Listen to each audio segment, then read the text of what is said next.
Jim, did you grow up in this area? Did you grow up in this community? I was born and raised in Dinsmore. Been here my whole life. My first visit to Dinsmore Baptist Church was in my mother's arms. So that's how long I've been there. So I'm not the oldest member, but I've been around a long time. You know, Dinsmore's always been a working class community. A lot of fine folks. Used to be the dairy capital of this part of the world. So we grew up. Everybody had to go to work, and everybody had to, do what they needed to do. And Christmas was always a special time of year. It wasn't so much about presents; it was more about family, and in fact, it was more about food than anything else. We all like to eat, so it was lots of great memories of Christmas in the past. A little slower pace than it is now. So walk me through the tradition. What was it like? The night before, the anticipation, wow, Christmas is here, it's coming. What was going to happen the next morning, and so it was always to bed early, and getting up and seeing what had taken place. But yeah, it was not the night before. It was always Christmas morning. Now, the night before, we were always eating. Again, back to food. Food was a big part of the celebration for us.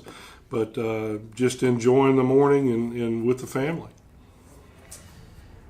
Tell me about your favorite Christmas gift you got as a kid, or your most memorable Christmas gift you got as a kid. Wow. Probably it's going to be two things. One is going to be a bicycle. I got a banana seat bicycle back in the day. Nobody even probably remembers what that is, but I can remember that as being one of my favorite Christmas gifts. And then, because we were all about hunting and fishing, we always ended up with something that related to hunting and fishing. So probably a rifle that I got as a child. And that was probably my two most memorable Christmas gifts. You still have that rifle? I do. Why am I not surprised? I do.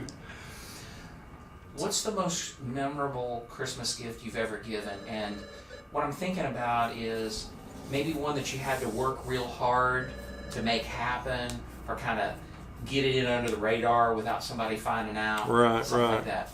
One of the most probably memorable that I've given away is back 10 years ago. I took all the old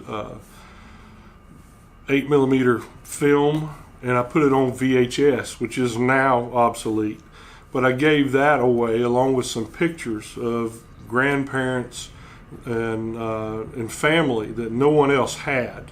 So I duplicated it and gave it away as Christmas gifts. That is awesome. So what is Christmas like in your household now? Your kids are grown. You got grandkids. What does Christmas look like? Not what does it mean, but what does it look like in the Jones house? I'm going to go back to food, and then it's going to be grandkids. Everything really anymore, because as adults, we pretty much have what we want. The kids are doing well, so it's all about the grandkids now. So contrast that with Christmas when you guys were young and just kind of starting out, and the kids were young. How is it different? Back when Cheryl and I first got married and the kids were born, it was probably again, being working class folks, it was kind of a struggle sometimes to make sure that we provided what we needed to. But man, we always had each other. We always had, the family involved. And, I didn't have my grandparents as I was a child growing up. Most of my grandparents had passed away. And so even my father passed away when I was 21 years old. So, my circle of family had gotten a little smaller. So for us and the kids, it was just, it was about the family and about what Christmas really meant. It really wasn't about the gifts. Christmas is right around the corner. What's the one thing that if we don't do this, it doesn't feel like Christmas to Jim Jones? You know, the candlelight service that we've done at the church in the past has always been pretty cool. I like that. But back to just family, just being there with our family and what that really means. Because when you boil it all down to it, our faith is our first thing and our family is our second thing. So that's what I like about Christmas. So what is your favorite Christmas song? Silent Night's got to be it for me. I think Silent Night is back to what Christmas really means. I mean, Jingle Bells and all that's what everybody knows the most, but you know, my favorite's going to be Silent Night.